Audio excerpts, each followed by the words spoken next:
there's a lot of research that shows that people who kind of think hard and make lots of predictions on these things that are updating their thoughts and processes are the kinds of people we want to be paying attention to.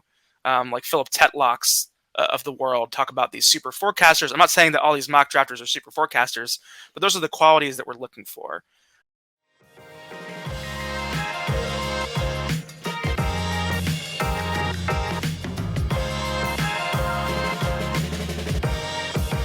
Hey everybody, welcome to Unexpected Points. I am your host, Kevin Cole. We have a little bit of a bonus episode this week. This is a second interview here, a little bit on the shorter side, about half an hour, maybe a little bit more than that long. I was thinking initially about putting this on the back end of the other interview I had this week with Sam Schwartzstein, which you should make sure to check out. But it was a little bit too long to put them both together. So we're going to do this here, and I may put these types of episodes on the back end going forward. What this type of episode is, perhaps I should say, is with Benjamin Robinson, who is a friend of mine who also runs a data collection site / database called Grinding the Mocks, where he collects hundreds of mock drafts from the quote-unquote draft analysts, from people who are more associated with just being media people, and then also from fans, using all three of those together with formulas that he's come up with, and he'll talk about on this episode, to give proper weightings from a prediction standpoint for how good these mock drafts are going forward. So you're going to hear from Ben maybe every other week going forward into the draft to discuss trends that are going on in the mock draft world, updates to his data, and then I'll continue to update different pieces that you'll see, like the consensus mock draft that I had earlier this week using the Grinding the Mocks data. His information here, if you need to find him, I think I have his Twitter information in the episode, but in case I don't, it's at BenJ_Robinson. And again, it's Grinding the Mocks. If you're listening to this episode and you are not a subscriber to my Substack, Unexpected Points, please do subscribe there. We have tons of articles and analysis there. Lots of stuff planned for the offseason, including all of this different draft coverage. And then, of course, this podcast, which has an interview every week, and then at least one interview every week, and then my weekly wrap-up at the end of the week. Okay, everybody, thanks so much for listening so far, and here we get to Benjamin Robinson. All right, Ben, thanks for joining me. If you're like me, we've been watching this football, playoffs, Mahomes, ankle injury, comeback, Burrow.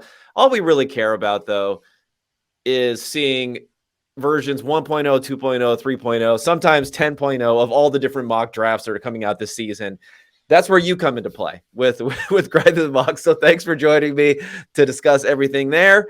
Why don't we start with some history behind how you got into this in the first place? Because I found it as a very valuable data source for finding that sort of information when, let's face it, it's just all over the place out there for all these different people and what they're predicting what's going to happen in the NFL draft. Yeah, definitely. Thanks for having me on. Sure. The history of Grinding the Mocks goes back to my friend Blair's couch in the 2018 draft, where I was in Pittsburgh. I went to college there. We were watching the draft and listening to people talk, and kind of blurted out like, hey, how do these people know anything anyway?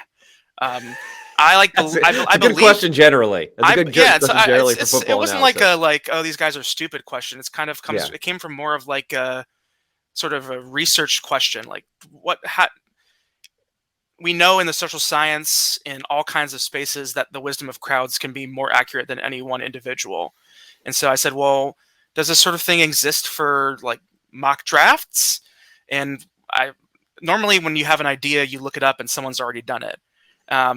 I hadn't found it at the time. Brian Burke had done some kind of original work for this thing he called the some sort of draft machine or draft projection sort of thing, where he was trying to do something sort of similar. But I didn't know that existed at the time, and so I went ahead and said, if it doesn't exist, I want to make it. I love watching the draft. I'm a Bengals fan, and for the longest time, the Bengals were not super awesome, so all you had to look forward to was the draft. And so I think a lot of football fans kind of are like that as well. If you root for a team, you often don't necessarily get to enjoy so much all the success. So the draft is something that kind of brings us all together as football fans. And so that's kind of where it started. And then I did some kind of proof of concept stuff on the 2018 draft and really liked it. And a big shout out to Ron Yurko and Carnegie Mellon for giving me a platform to kind of take this stuff to the next level. And, the rest is a little bit of history. Awesome, awesome. Well, first, I mean, condolences then as a Bengals fan. Thank you. One for the loss, two for the fact that the NFL is rigged against you. So that kind of sucks too. When you have that happening. Fifth down, fifth down. Well, they didn't convert, so that's okay. That happened once before. I remember there was a college game where someone actually scored a touchdown on a fifth down. So that was a classic. That was a classic there. But no, but to go further, let's talk a little bit more about process here. So you have you like you said, it's kind of the general idea. Ideation here is you have the idea, you figure out no one's doing it. It makes sense. Someone should be doing it. You look to do it. Now, how do you get from A to Z though? Like, how do you actually accomplish this? Because there are just desperate sources out there of all this different mock draft information. There's so much noise, ever expanding noise here. How do you tend to focus in and make sure A, you can collect everything, and then B, figure out how to digest it? Yeah, the first and the most valuable thing that I do is data collection. So, when I originally started, I was doing a lot of manual data collection. Now I do a lot more automated data collection that I know, now that I've been doing this for a while, I know where to look for the data that I want and consistently can scrape that stuff. So the first thing is the data. And so there is a lot of information out there. And so to me, I'm interested in people that are engaging in a thought process, who have some priors in theory. They might call them something different. They might call them takes. And then update those priors with new information and are constantly updating their predictions. And there's a lot of research that shows that people who kind of think hard and make lots of predictions on these things, that are updating their thoughts and processes, are the kinds of people we want to be paying attention to. Like Philip Tetlocks of the world talk about these super forecasters. I'm not saying that all these mock drafters are super forecasters, but those are the qualities that we're looking for. And then you can kind of pick your poison when it comes to methodology. But we're trying to kind of take the data, smooth it out, and make adjustments for things that we think are important. And for me, the top two things that are really important are when the mock draft was published and who published it. And the mock draft date, in terms of when it was published, actually has a lot of signal, because it's kind of a stand-in for the information completeness of the mock draft marketplace. Like, I'm an econ major, and so when we think about this mock draft world, we don't have the full picture right now. Free agency hasn't happened, so we don't necessarily know what teams are thinking about in terms of targets. The Senior Bowl, the All-Star games are happening right now. They haven't really even begun. There'll be players who will emerge out of that, like Christian Watson last year, who was a pretty strong rookie year with the Packers out of North Dakota State. And then the combine happens, and there's information that comes from that as well. And then obviously the closer we get to the draft, there's leaks and teams kind of reveal their cards a little bit more.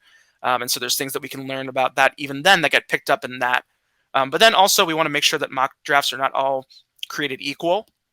And so we want to kind of use history to tell us which ones we should be paying attention to.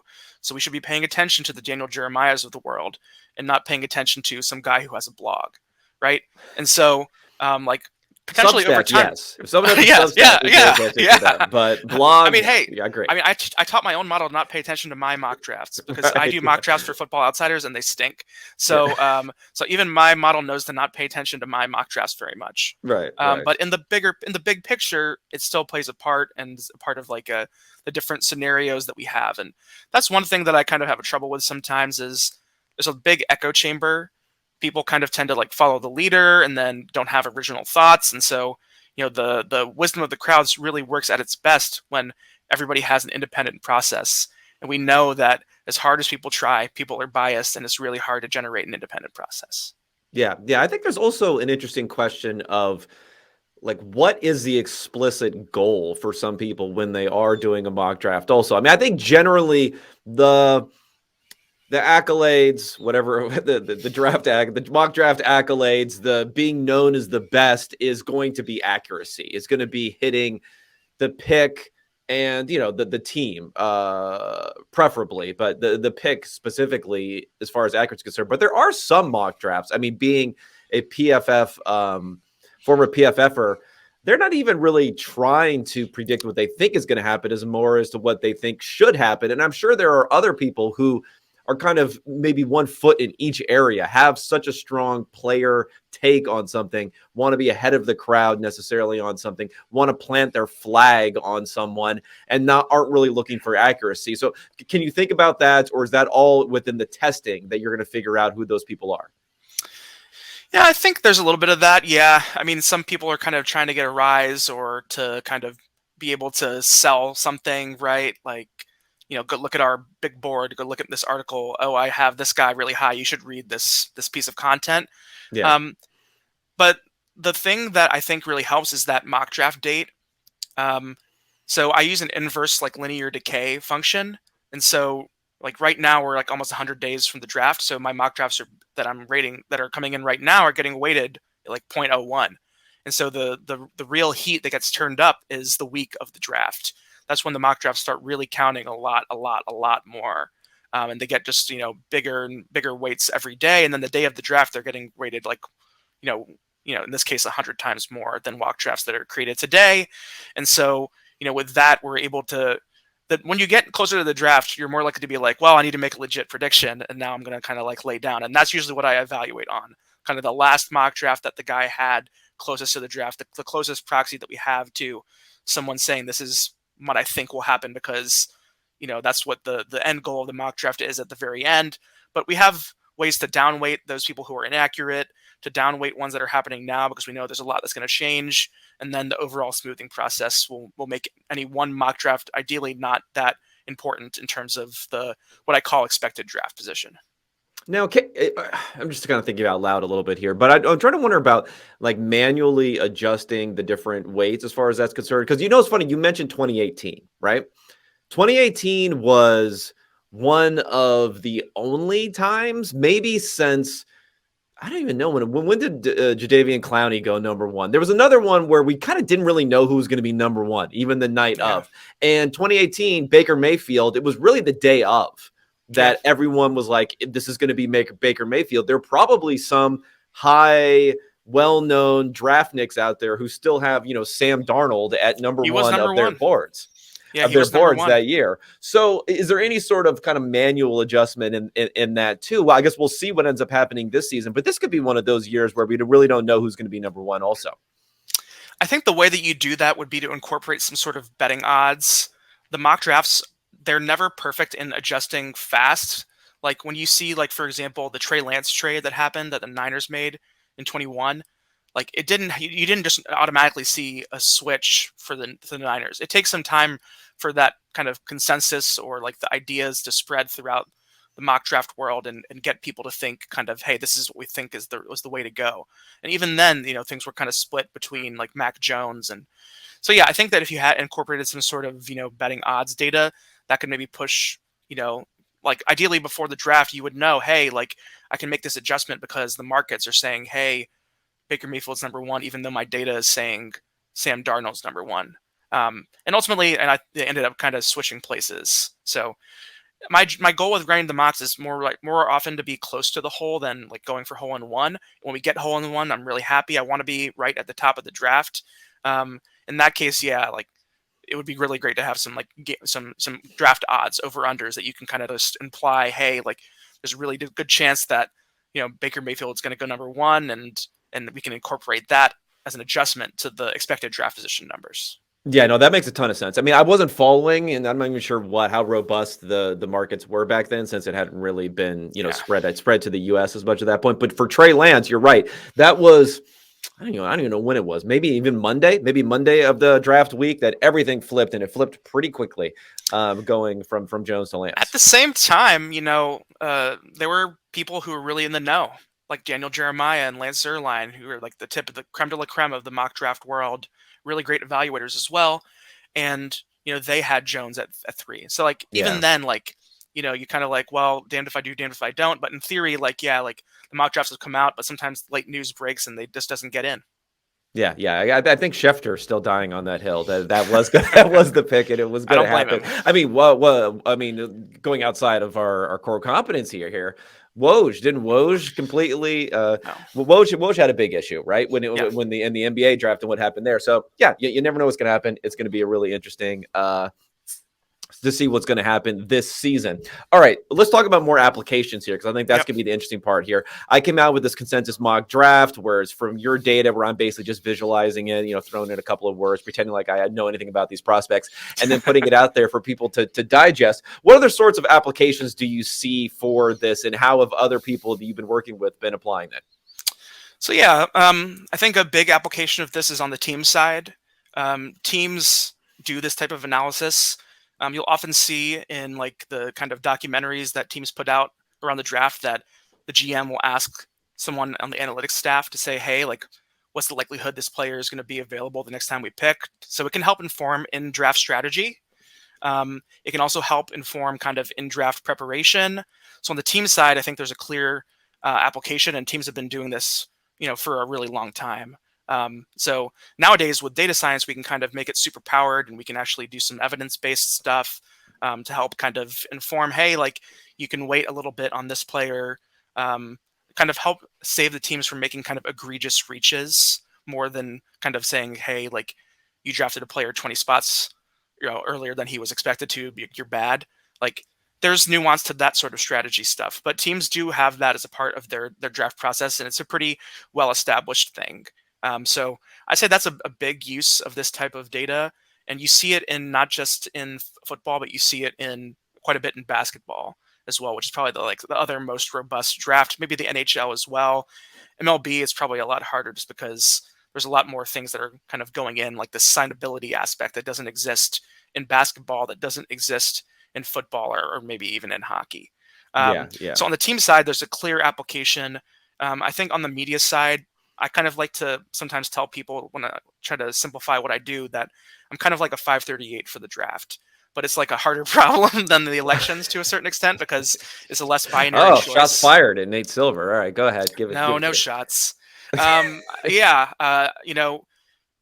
the draft is not really a binary choice. The matrix of decision of possible outcomes there is pretty wide, and so I find that it's a little bit of a more difficult problem, but it's a similar kind of approach. 538 takes these polling averages and applies adjustments and runs simulations and all that kind of stuff to get their kind of projections for what they think will happen in each state, accounting for all kinds of correlation between outcomes and stuff. And so it's a similar kind of overall concept that you could apply to, in this case, the draft. Great, great. Yeah, for once, these teams are definitely using it. In fact, we've seen many of these videos during the draft where, a different team ends up selecting someone else, and there's like the fist pumps and this. Yeah. For once, I want to see like a behind the scenes where they're like hands in head, like, oh no, they took the guy that we were It about happened to with the take. Ravens last year. Yeah, yeah. The Steelers, the Ravens were targeting this wide receiver from Memphis named Calvin Austin. Mhm. And he's like a kind of, like the Memphis like types, like you're going to see like comparisons to Tony Pollard, Well, he was a big Antonio combine Gibson. riser type of Yeah. guy because he blew up the combine. Yeah. So Calvin Austin is like a real fast, like Memphis wide receiver that type, and the Steelers drafted him right before the Ravens, and I think they were like, "What happened?" So yeah, like that does occasionally happen, but I don't think that made it into the draft video because they only focus on the players that they get. They don't like to Yeah. focus on the players they didn't want, and I think that only happened after the draft. I think Peter King or something like that did an article and said, "Yeah, the Ravens really wanted Calvin Austin, it just didn't happen." So Yeah, yeah, yeah. it's Maybe in kind the of first round it would be interesting. I guess it's only Urban Meyer's the only person who's like, yeah, we really wanted somebody, Well, but they we didn't revealed get their to. they revealed their whole board. Remember, Yeah. it was like a whole thing where they're like, "Oh man, like we saw all their rankings, and it was Yeah, a Urban Meyer's like, kind so we of got stuck with this guy, yeah, I Travis know, Etienne. yeah, yeah, shucks, Maybe that's a good reason there. All right, let's talk about uncertainty because this is always going to be a big thing with me. Is that you're right? It's really difficult because like the parameters, the parameters you're working with when you're talking about an election, you kind of know this state has this many, electoral votes. This here, it's like you don't know who's going to be drafting with the third pick. It could be any of 31 other teams that end up with that pick. Teams could be moving up and down. Teams could be drafting 3 players in the first round where you thought they had one. All this sort of stuff can go on. So with that, extra layer of uncertainty. How much do you want to say build in that uncertainty versus how much do you want to say, like, we all recognize that uncertainty is there, so let's instead frame it as if it's more certain, because otherwise it gets kind of muddled when you're trying to figure out, okay, what's the uncertainty we're building in versus what are we trying to predict based upon the mock drafts and others, which just can't open up all that Pandora's box of possibilities and really figure things out. Yeah, it's a real tough problem, like because the state of the world can constantly change, and sometimes it has a big effect, and sometimes it has like very little effect at all to a certain extent. Um, but yeah, like for example, the Mac Jones one is kind of a perfect example. Trey Lance, Mac Jones. So once um, Trey Lance gets selected at 3 by the Niners instead of Mac Jones, the the distribution of like possible outcomes for Mac Jones should change, right? Just like Mm-hmm. on election night when you see these outcomes coming in Florida, that potentially that has some relation to outcomes in Ohio, and it should change the way you think about what the potential distribution of outcomes is. Yeah. Um, and so, yeah, I think that's the right way to think about it. But like I said, sometimes those things have more impact or less impact than others. And the main thing that I've come at this from, and um, I think that sometimes we think those things have more power than they do. Um, I think in a certain extent, like in the first round, if a trade happens, that can be something that's like a state changer. Um, but sometimes, for example, like I think this was the 2018 draft as well, the Saints traded up to draft Marcus Davenport, the edge rusher from UTSA, and I ended up getting that pick exactly right. And so it wasn't that because the mock draft world was expecting, Marcus Davenport to get drafted by the Saints by a trade up. It's because they thought that he had that level of talent and that drafting him in that area would warrant that. So like it's interesting. I feel like I can come up with as many good examples of sometimes where that change is important and it's made a difference, and sometimes that change happens and I think it doesn't make a difference. And so, the other kind of big draft model is like the ESPN draft predictor model that Brian Burke and the team have designed at ESPN. And one of the things that I think it's kind of a hole in it is I think it ends up being too specific about this team has this needs and then they're going to move here, and then like that it adds this level of determinism that I think ends up making the model overconfident in the predictions that it makes. And so I'd rather in some ways be agnostic, and I have like an advanced model. The model that I share publicly is a more kind of basic model, and the advanced model has weakly informed priors, and I think that's kind of like the way I think about it. But ideally, I would love to be updating this stuff live on a simulation basis through the draft and creating some sort of mechanism of incorporating that change of hey, like the draft state has changed because we know now in this case we have this information that the outcome we thought was most likely, even if it's maybe a small probability of happening, has not happened, and we should change our idea about the state of the world because of that. Yeah, yeah, and then all the mock drafts you're getting, they're not Yeah. updating Nope. whatever is going to run, and they're all playing by different rules too. We talked about some people are more aggressive for predicting trades, and those are complete dart throws when you're Yeah. trying to predict in Most advance people who predict what trades may for that happen. reason. Yeah, most people Yeah, don't for that reason because it also forces you to think to kind of, well, number one, it also opens you up to ridicule.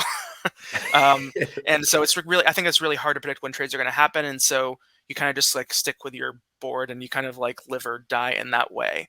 yeah, And so you get like, if you get a little luck, sometimes you might overthink things and sometimes you might underthink things. So, like before, you probably just don't think about it at all and just but you see this a little bit in the mock drafts that are coming out right now, like on the consensus stuff that we were working on. You see, Will Anderson being number one, but you also see him have like a pretty decent, shot at number 3, right? So number one being the Bears right now. If the Bears stick with them, then Will Anderson makes a ton of sense. But the Texans are really quarterback needy, so he doesn't really have as much of a fit, people think, in Houston, but they think that he has a really strong fit in Arizona. And so there, when you see that you mean that some people are seeing and projecting some amount of trades in their recent mock drafts, but it's not enough, and people aren't being or don't want to think about that trade until it's happened. And then they'll Yeah. think about it and they'll change the way we think about the top 5 picks in the draft. But until then, people are comfortable thinking in the current state and thinking in the box instead of outside it. I mean, it makes sense. And for the number one pick, we should hear about that well in advance if there is a trade, because there's no benefit to waiting to, you're going to get whoever you want with the first pick. So it's not something that teams would want to wait to get more information as to how the draft unfolds before making that pick. All right. So we're going to have you on again more in the future to talk about what's going on here. But just initially, quickly, is there anything out of the ordinary with what's going on this year, even in as far as the data is concerned, the amount of data out there, how people are looking at it? Is there anything that you would want to talk about for this class, just briefly? And then again, like I said, we'll have you on every couple of weeks as we get closer and closer to the draft and all this stuff starts to solidify.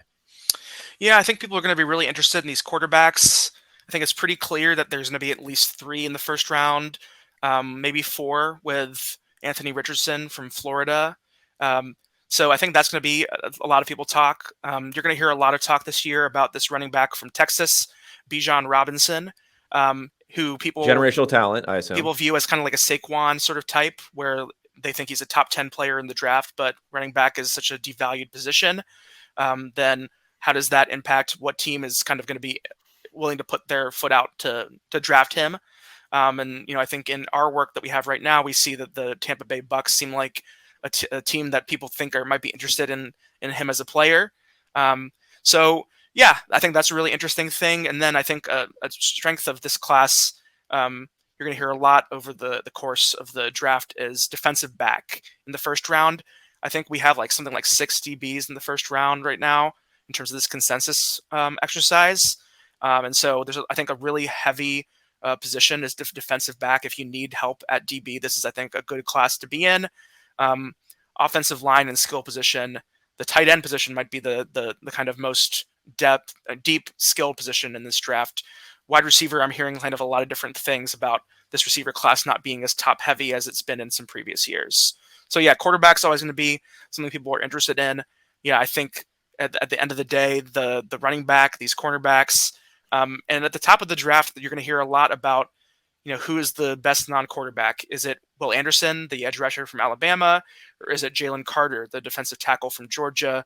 Both really awesome prospects from really awesome programs that have very few questions about them. Yeah. This is going to be interesting to watch it all unfold. Interesting, I think, every year to see how this positional value argument starts to play out. A tale as old as time. A lot. I mean, even last year, I'm trying to think of who it was. I guess Kyle Hamilton was probably a guy that there were some questions about. And Linderbaum, both guys who got Tyler Linderbaum for the Ravens. That was the thing about the Ravens draft last year. Highly rated players who were rated a lot higher on big boards than they were in mock drafts. Yeah. At this time last year, nobody would have expected Hamilton to be going at, where did he go? 13, 14, something like 14. Yeah. Like that would not have been a thing. That would have been, watch the tape, nerds. He's not going that. He's not going that. Yeah. I gave a hard time to Mike Redder, PFS Mike Redder, because he did that at one of these things. He's like, these positional value arguments. My retort is, well, he's a homer. He's a homer. I was like, oh, that's true. I forgot. He is like a golden domer that will not stop. I'm a Pitt homer. Yeah. Okay. So last year I was trying to defend the honor of Kenny Pickett sometimes, and I understand, but at least he went in the first round. Yeah, at least he went in the first round, unlike the rest of these guys. It's true. The rest of these guys. So okay, so Ben, again, this is out on the site. The article will continue to put more stuff and more applications of this. Follow Benjamin Robinson. Follow him on Twitter at BenJ_Robinson. Grinding the mocks, you'll find information and links there. Like you said, there's a little bit more limited data set than what you had the year before, but plenty of stuff on there for everyone to dig through and to get into there. Anything else you want to plug right now? And of course, like I said, we're going to have you back in a couple of weeks. Not too much. I'm going to continue to write for Football Outsiders this year, so I'll be doing kind of mock drafts and some kind of stock up stuff, stock down stuff like I've done in previous years. And my first mock draft, which is, like I said before, is historically not very accurate anyway, will be out on Football Outsiders after the Super Bowl. Excellent. Okay, everybody, go follow Ben and my fellow DMV guy here out in the Washington D.C. area. So got to represent there too. And I just want to thank everyone for tuning in to this episode. We'll come at you with another interview next week, and then of course a wrap up pod on Friday. Until then, I'll be talking to everyone later. Thanks so much.